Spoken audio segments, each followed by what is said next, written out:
Ustadz, saya mau memperjelaskan untuk hubungannya menyambut Lailatul Qadar. Itu abdolnya mulai setelah sholat tarawih 10 hari terakhir atau dimulai setelah sekitar jam 12 sampai pagi hari. Dan kemungkinan untuk siang harinya itu kita boleh katakan lebih baik menyempurnakan untuk beriktikaf di masjid atau boleh katakan yang utamanya itu di malam harinya itu. Terima kasih. Assalamualaikum warahmatullahi wabarakatuh. Assalamualaikum warahmatullahi wabarakatuh. Taib. Nabi SAW ketika bicara masalah malam qadar, seperti apa kemudian kita menghidupkan malam qadar? Menghidupkan malam qadar adalah menghidupkan di malam-malamnya untuk kita beribadah. Walaupun tadi kita sampaikan di awal jemaah sekalian bahwa pendapat yang menyebutkan di hari itu juga kita beramal dari pagi sampai pagi, insya Allah juga pendapat yang kuat. Ya. Artinya di saat kita tidak malam, misalnya pagi beraktivitas amal kebajikan dan Allah terima amal kita, dan pas hari itu juga mungkin malamnya itu malam qadar, Allah berikan keutamaan malam qadar. Hanya saja penekanan dari Nabi SAW, karena kemudian pencarian malam qadar itu Nabi hidupkan waktu malamnya, dan ini hadis yang lain, di mana ada penyebutan secara signifikan, secara jelas di waktu malam Nabi kita menghidupkan malam-malam qadar. Sehingga menghidupkan malam qadar itu kalau kita bicara masalah malam, mulainya itu ba'da maghrib. Sampai kapan? Sampai menjelang subuh. Itu mulai awal malam hari. Sehingga kalau kemudian malam hari mulai tarawih termasuk. Ya. Kemudian misalnya baca Quran ba'da tarawih termasuk. Kemudian tambah lagi misalnya makan sahur sebelumnya sholat tahajud tambah witir juga masuk, atau amal soleh yang lain.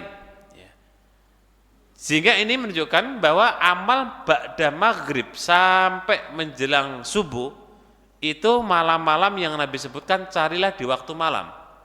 Ya, ini pendapat yang kedua, dan memang lebih ada penekanan hadis ini karena bisa kita lihat bagaimana Nabi menekankan carilah malam qadar di malam hari di 10 terakhir. Ya, sehingga mulainya kapan Ustadz? Pada maghrib. Sampai kapan? Sampai subuh. Hanya saja di tempat kita beberapa tempat ada yang datang jam 12, kemudian sampai jam 3. Ya monggo, nggak ada masalah. Nah, cuma yang jadi problem datang jam 12 baru sholat 2 rakaat, dikir, setengah 1 kurang 15 menit udah tidur. Gitu. Nanti sampai jam setengah 3 baru bangun lagi. Pertanyaannya, apakah tidurnya orang yang waktu jam itu mendapatkan qadar? Selama tidak beramal soleh, Bapak-Ibu, itu prinsipnya. Selama tidak beramal soleh maka ya mendapatkan qadar. Walaupun dia tidur di Masjid Al-Furqan gitu. Jadi yang mendapatkan adalah yang beramal soleh.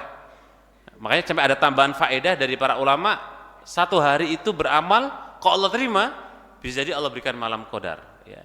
Tapi kalau bisa memang diupayakan menghidupkan di malam-malam qadar untuk kita beramal soleh. Mulai kapan? Mulai ba'da maghrib sampai mungkin menjelang subuh. Itu malam. Ya kalau mau fokus mungkin, karena di sepertiga malam itu ada istimewanya lagi, Bapak Ibu. Di sepertiga malamnya lagi itu ada istimewanya karena ada penekanan lebih lagi dari Nabi SAW. Yang zilu rabbuna tabaraka wa ta'ala ila sulusul lail. Allah Ta'ala itu turun di sepertiga malam, itu lebih istimewa memang. Sehingga orang banyak memanfaatkan sepertiga malam mulai katakanlah jam 1 sampai jam 3. Kenapa? Karena Allah sedang turun di langit dunia. Wabil khusus di bulan Ramadan. Wabil khusus lagi di malam-malam ganjil. Sehingga biasanya kita memanfaatkan ya jam 1 prepare ke masjid sampai jam 3. Mungkin ada manfaat yang lain Allah turun di sepertiga malam. Ya, penekanannya mendapatkan lebih, dan karena Allah Ta'ala turun sehingga kita banyak bermunajat dan berdoa. Untuk Allah turun di sepertiga malam jamaah sekalian tidak ada kaitan dengan kemuliaan malam qadar turun atau tidak. Kalau Allah turun sepertiga malam itu secara hari-hari biasa sama. Allah turun di sepertiga malam itu Allah mengijabahi siapa saja yang berdoa kepada Allah, Allah kabulkan. Siapa yang minta ampun pada Allah, Allah ampuni. Itu di sepertiga malam. Makanya istilah para ulama, sepertiga malam itu waktu yang mustajab.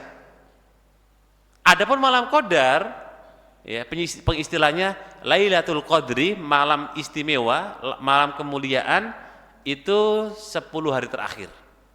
Ya, kita katakan 10 hari terakhir, dan amal apapun bisa terangkat dan Allah terima, insya Allah mendapatkan malam qadar. Cuma memang waktu malam yang Nabi juga tekankan untuk menghidupkan, maka ya monggo bisa kita hidup-hidupkan di waktu malam. Bukan berarti Bapak Ibu setelah ini nanti wah kata Pak Ustadz kayak gitu pagi sajalah, malamnya nggak usah. Kita katakan malamnya ada penekanan lebih, bahkan tiga kali penekanan. Pertama Nabi katakan dalam hadis khusus, carilah malam qadar di waktu malam. Yang tadi saya sampaikan terkait dengan pendapat para ulama, hari itu yang beramal soleh kalau terangkat sampai ke langit diterima Allah, maka mendapatkan qadar kalau malam qadar turun hari itu. Tapi penekanan Nabi ketika di waktu malam, silakan kalian cari di akhir-akhir Ramadan 10 hari terakhir. Sehingga malam-malam dihidupkan itu juga termasuk di antara hal yang masyru', bahkan termasuk di antara kebiasaan Nabi sallallahu alaihi wasallam. Nah, wallahu a'lam bishawab.